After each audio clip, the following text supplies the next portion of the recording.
2007 was a different feeling. We started off in the afternoon and this is in the evening. I cannot forget 2007 as it was my first World Cup. This is a little more special because I was leading the team, so it's a very proud moment for me. This is going to be mad.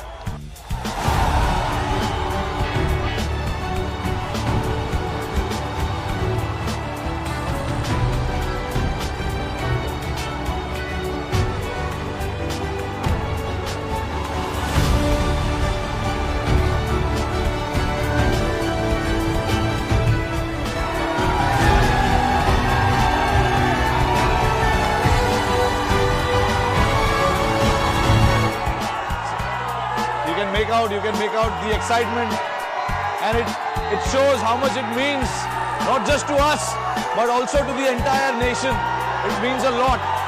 So I am very happy that we could achieve something like this for them as well.